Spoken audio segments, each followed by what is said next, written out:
Hello students, welcome to my channel. My name is Arjun S. Pawar. Once again, warm welcome and good morning students. Let's see.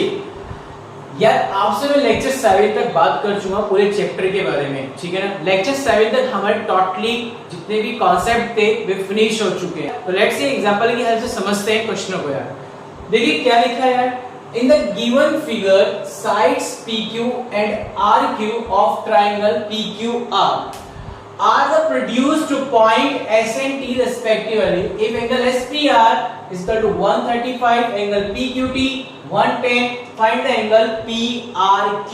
आपको क्या find करना है? PRQ। देखिए let's see figure में उसने आपको given कर दिया SPR कितना है 135, फिगर में उसने गिवन किया PQT कितना है 110, क्या फाइंड करना है PRQ इंटीरियर एंगल को फाइंड करना है, क्या दिया उसने। तो देखो बेटा बहुत ही इजी वे में कैसे सॉल्व करते हैं इसको। अब आपको पता है कि जो PQ रे है वो स्टैंड्स कर रही है ऑन लाइन TR पर। तो यार एक बात, तो ये कितने डिग्री का है 110 का, तो ये कितने डिग्री का आपके पास आ गया 70 डिग्री का। यस या no, is that clear? Okay. अब एक बात बच्चों, ये एंगल और ये एंगल, इन दोनों एंगल का सम किसके इक्वल हो जाएगा 135 एंगल के इक्वल हो जाएगा, नहीं हो जाएगा। रीजन है आपके पास sum of two interior angles, okay, वो भी अपोजिट। क्लियर हो गई यहाँ तक बातें, क्योंकि इसके अपोजिट है दोनों के दोनों एंगल्स। क्लियर? तो यार एक बात हो, ये एंगल तुम्हें कितने डिग्री होता है मुझे 70 का। रीजन क्लियर हो गया तो बहुत सिंपल सा होता है, क्योंकि PQ लाइन स्टैंड्स करती है ऑन लाइन TR के। तो it means angle TQP plus angle Q is equal to आपके पास 180 degree. Reason the linear pair of angle. तो आपने एंगल Q की वैल्यू फाइंड कर लिए 180 माइनस 110 गेट होता है 70 डिग्री एंगल Q की वैल्यू। ओके यार, angle Q plus angle R is equal to 135 degree. Reason exterior property, कौन सी प्रॉपर्टी हो गई है एक्सटीरियर, क्योंकि ये है इसका एक्सटीरियर एंगल। तो sum of two opposite interior angles के इक्वल हो गया, कौन सा एक्सटीरियर। तो यार एंगल Q की वैल्यू 70, तो angle R is equal to 135 minus के 70। तो कैलकुलेट कीजिए कितना गेट हो गया। एंगल R आपको फाइंड हो गया 1055 1275 55, कितना गेट हो गया 55 डिग्री का, यानी एंगल R आपके गेट हो गया 55। Angle R it means PRQ, कितना गेट हो गया PRQ, ये गेट हो गया आपके पास एंगल R। तो यार यही आपको फाइंड करना था, PRQ 55 डिग्री का है। ओके, क्लियर होगी बातें। चलते हैं नेक्स्ट एग्जांपल की तरफ। ओके यार चलते हैं नेक्स्ट एग्जांपल की तरफ। नेक्स्ट एग्जांपल क्या है देखिए आपके पास, इसने कहा in the given figure YO ZO are the bisectors of angle XYZ and angle XZY respectively triangle XYZ। Find OZY and YOZ। देखिए क्या गिवन किया है, मैं आपको समझाता हूं इस क्वेश्चन में। उसने आपको गिवन कर दिया YXZ या ZXY बोथ आर सेम, उसने गिवन किया 62। It means angle X given कर दिया 62, एंगल Y गिवन कर रहा था आपको 54। तो यार अब एक बात बताइए, आपको क्या फाइंड करना है, आपको फाइंड करना है OZY और क्या फाइंड करना है YOZ, यानी ये एंगल फाइंड करना है आपको और ये वाला एंगल फाइंड करना है। ओके, जब आपके पास YO और OZ लाइन बाइसेक्ट्स करेगी एंगल Y और एंगल Z को। क्लियर होगी यहां तक बातें? लेट्स सी, समझते हैं। अब एक बात बताओ यार, एक ट्रायंगल के आपको दो एंगल गिवन किए उसने। एक ट्रायंगल के कितने एंगल गिवन है 2। तो यार एक बात बताओ, तीसरा एंगल कैसे निकाल सकता हूं? Angle sum property. तो एंगल सम प्रॉपर्टी की हेल्प से मैं ट्रायंगल का थर्ड एंगल गेट कर लूंगा। ओके, तो देखिए कैसे करेंगे यार। तो in triangle XYZ angle X plus angle Y plus angle Z is equal to 180 degree. Reason हो गया एंगल सम प्रॉपर्टी, जिसमें उसने angle X 62 angle Y 54 plus angle Z is equal to 180। Okay, तो एंगल Z की value हो जाएगी 180 minus 62 minus के 54। Okay, तो बताइए कितना गेट होता है 180 माइनस 2 4 6 एंड 6 5 11 116। और गेट हो गया कितना गेट हो गया 64। ये गेट होगी एंगल Z की वैल्यू। एंगल जेड गेट हो गया 64, यानी पूरा एंगल गेट हो गया आपके पास 64। ओके, अब एक बात बताइए, जो ओ वाई लाइन है वो बाइसेक्ट्स कर रही है एंगल वाई को। ओ वाई लाइन बाइसेक्ट्स किसे कर रही है? एंगल वाई को। तो इसका मीनिंग क्या हो गया? इसका मीनिंग ये हो गया कि जो एंगल ओ वाई जेड होने वाला है वो हाफ होगा एंगल वाई का। ओ वाई जेड इसका हाफ होगा एंगल वाई मतलब पूरे एंगल का। अब पूरा एंगल कितने डिग्री का आपके पास? पूरा एंगल है 54, तो कैंसिल कर दिए, कितना गेट हो गया? 27, यानी ये एंगल आपको गेट हो गया कितने डिग्री का गेट हो गया? 27 का। ओके, तो आपको गेट हो गया ओ वाई जेड 27। नेक्स्ट कर चलते हैं, एंगल ओ जेड वाई, वो भी हाफ है किसकी? एंगल जेड की। रीजन, क्योंकि आपको पता है कि जो OZ लाइन है वो बाइसेक्ट कर रही है। बाइसेक्ट का मीनिंग है टू इक्वल पार्ट्स में डिवाइड करना, ठीक है। तो यार 1/2 एंगल जेड, एंगल जेड की वैल्यू कितनी हो जाएगी आपके पास? एंगल जेड आपने गेट किया 64, तो उसका हाफ कर दीजिए, कितना गेट हो गया आपके पास? 32। ओके, ये गेट हो गया OZY की वैल्यू 32। क्लियर हो गया? यहां तक बात है। अब आपके पास OZY की गेट होगी, ये हो गया 32 और ये गेट हो गया 27। तो मुझे एक बात बताओ, क्या गेट करना है? YOZ, यानी ट्राइंगल के दो एंगल आपको पता हो गए। क्या आप तीसरा एंगल नहीं गेट कर सकते? किसकी हेल्प से? Angle sum property. जब आप इन ट्राइंगल बात करेंगे OYZ में, तो उस कंडीशंस में आपके पास इन दोनों एंगल का सम, यानी तीनों का एंगल का सम, एंगल YOZ प्लस 27 प्लस 32 किसके इक्वल होगा? 180 के। तो यहां से गेट कर लीजिए एंगल YOZ 180 माइनस 279 325 59। तो कैलकुलेट कर लीजिए 10 9 1 752 121। तो एंगल YOZ आपको फाइनली गेट हो गया, कितना गेट हो गया? 121। देखिए नेक्स्ट एग्जांपल क्या कह रहा है आपको, सिंपल सा है। उसने कहा गिवन फिगर है PQ परपेंडिकुलर PSK है, PQ परपेंडिकुलर है PSK है, ठीक है ना? क्लियर होगी बात है? यानी PS जो लाइन ड्रॉ की गई जो PQ पे क्या आ रही है? परपेंडिकुलर ड्रॉ रही है। इट मींस परपेंडिकुलर का मीनिंग 90 डिग्री का एंगल डिस्क्राइब कर रही है। ओके, उसके बाद उसने क्या कहा? PQ पैरेलल टू SR, यानी PQ पैरेलल है SR के। जब PQ पैरेलल हो जाएगा SR के, तब उस कंडीशन में उसने क्या कहा कि SQR 28 है, ओके, एंड QRT आपके पास 65 डिग्री का है। तो कह रहा find the value of X and Y। आपको ये फाइंड करना है X एंड Y, यानी X की वैल्यू और Y की वैल्यू। ओके, पॉइंट समझ। PQ किसके पैरेलल है? SR के है ना, ये रहा PQ SR के पैरेलल हो गए। जब PQ SR के पैरेलल हो जाएगा तो ये लाइन कैसी हो गई है? ट्रांसवर्सल लाइन होगी। ट्रांसवर्सल लाइन होगी तो ये एंगल कितना है? X, तो ये एंगल भी कितना हो गया? X। रीजन बता, अल्टरनेट इंटीरियर एंगल्स। क्लियर होगी पूरी बात है? तो आप लिख सकते हैं angle QSR is equal to angle PQSK, it means X। Reason alternate interior angle, यानी एंगल X है तो ये भी कितना हो गया? X। नहीं तो देखो Z बन रहा है, Z की शेप आ रही है, ध्यान से देखो, ये बन रही है Z, और जिसमें ये लाइन इस लाइन के पैरेलल है, तो alternate interior angles is also equal. Okay, अब ये पता ये एंगल इन दोनों के एंगल के सम के इक्वल होगा नहीं होगा? Reason exterior property. क्लियर होगी बातें? तो यार इन ट्राइंगल SQR के केसेस में X plus 28 is equal to 65। Reason exterior property.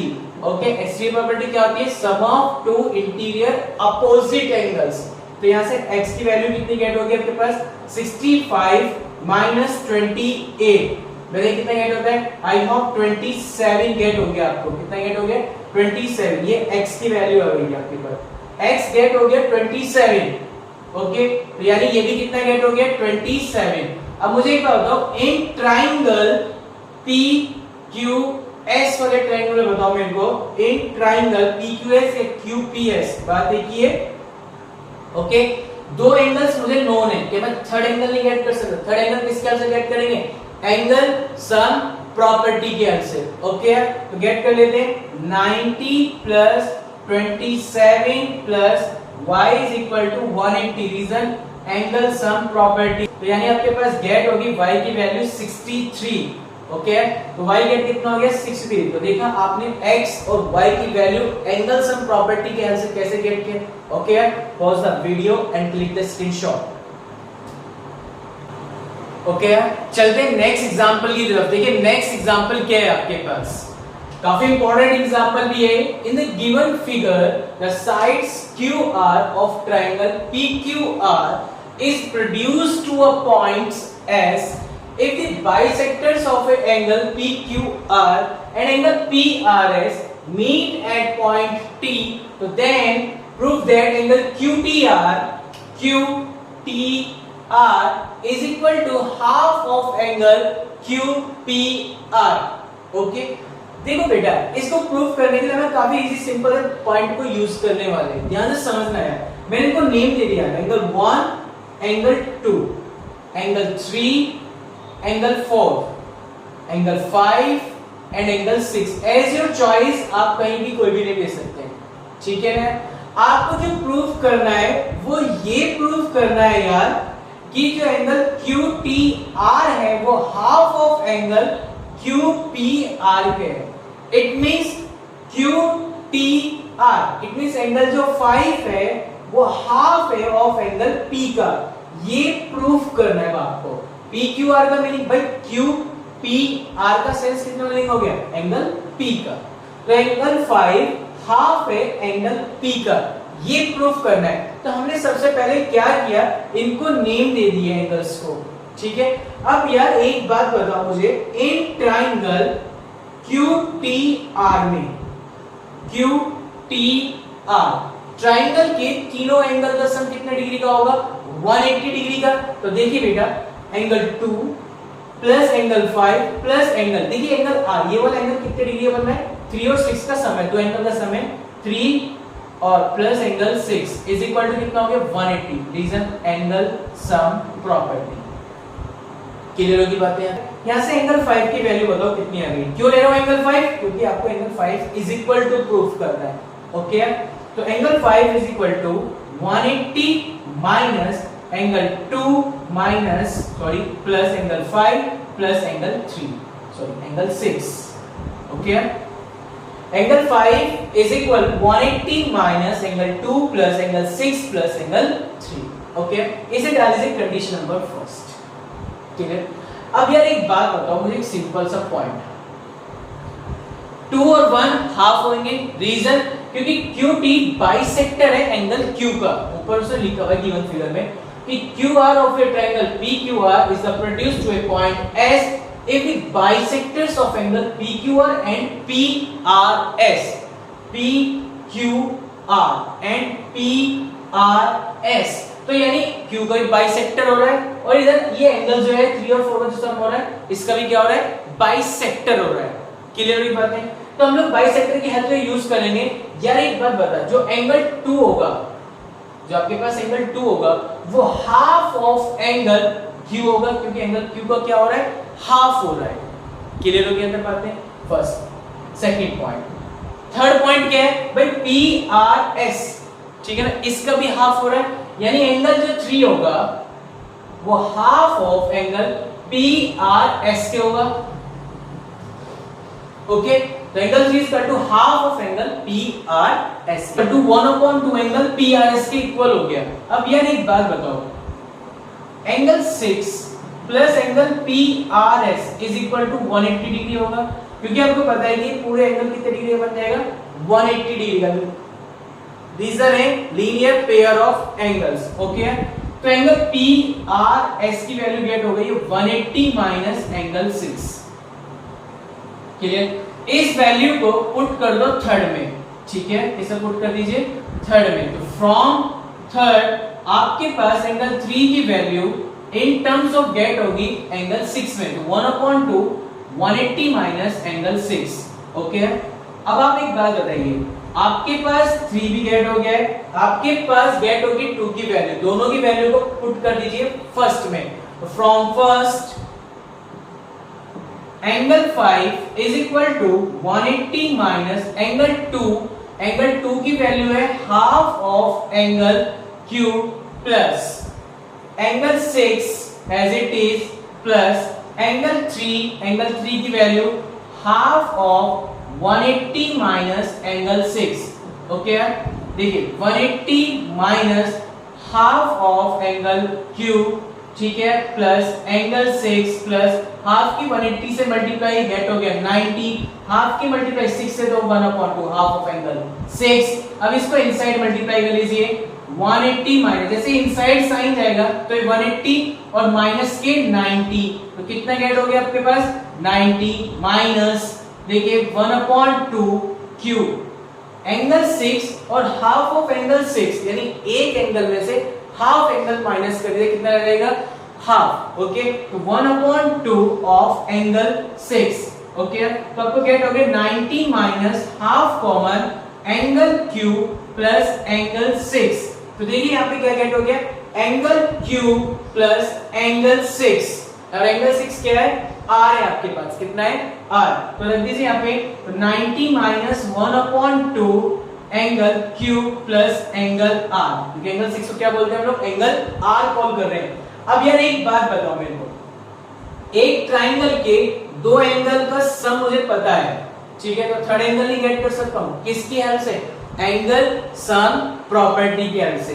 यानी आप क्या यूज कर सकते हैं, इस कंडीशन को यूज कर लीजिए आप 6। ओके तो आप मुझे एक बात बताइए यहाँ पर in triangle PQR angle P plus angle Q plus angle R का सम हो गया 180, तो यहाँ से आपने angle Q plus angle R की वैल्यू गेट कर लिया 180 माइनस एंगल P। ओके अब आपको करना है फ्रॉम 6 को पिक करना है, 6 में angle 5 is equal to 90 minus 1/2 180 minus P, reason Q और R का सम कितना आ गया 180 माइनस P। अब इसके इनसाइड मल्टीप्लाई कर दीजिए 90 minus 90 plus half of angle P, 90 से 90 माइनस कैंसिल, तो angle 5 is equal to half of angle P। I hope आपको यही प्रूफ करना था। ओके तो इस तरीके से हम इस क्वेश्चन को डील कर सकते हैं यार। Okay pause the video and click the screenshot. Thank you so much.